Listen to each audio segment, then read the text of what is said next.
If you have any ethnic German ancestors, you may wonder why so many of them are named Johann or Johanna.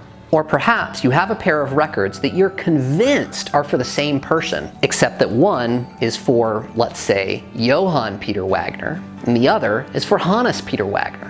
Ethnic Germans way back in your family tree had different cultural conventions for naming than the naming traditions we mostly follow in the US today. In this video, I'll highlight some of the common ethnic German naming conventions that can be confusing today. Here's the quick version. First, people were typically known by their middle name, not their first name. 2, the names Johann and Johanna had multiple forms, and those were used interchangeably in documents. 3, the letters IN might be added to the end of women's surnames. And 4, if a child died, parents might give a newborn the same name. Okay, first off, in German tradition, people were typically called by their second name, which was known as a Rufnamen or a common name. Their first name was typically a saint's name and was rarely used outside ecclesiastical records. Johann Peter Wagner, for example, would have been called Peter, not Johann, in 18th century Baden-Württemberg or Pennsylvania. Likewise, Johann Sebastian Bach would have been called Sebastian.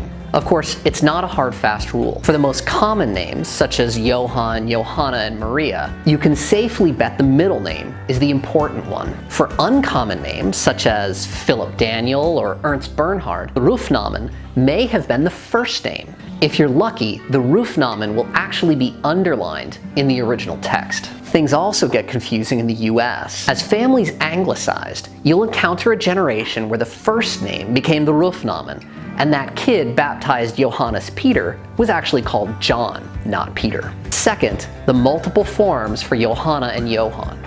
These were the two most common saints' names, and because they're so common, they ended up with multiple forms. Johanna and Anna, for example, are completely interchangeable. If you see two records that seem perfect matches, except that one says Johanna and the other Anna, don't worry about it, they're the same name. The same goes for the many variants of Johann, including Johannes, Hannes, and Hans. Put all of this together, and you can understand how a child born in 1874 to German immigrants and baptized Johann Peter Wagner ended up with the name Hannes Wagner on his plaque in baseball's Hall of Fame. Third, when you're looking at ethnic German parish records, whether they're translated or in the original German, you may see a woman whose surname ends with the letters IN, such as in Wagnerin or Müllerin. The IN is a grammatical construct. It's actually not part of her surname. Skip the IN and just record Wagner or Müller. Last bit, you may encounter baptismal records for more than one child with the same name.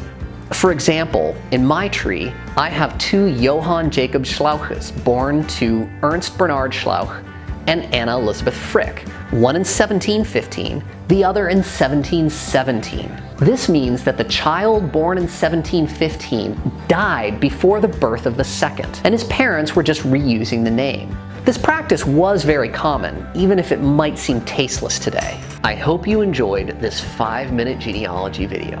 Please subscribe to my channel and give a thumbs up. If you've got any feedback or suggestions, please leave them in the comments.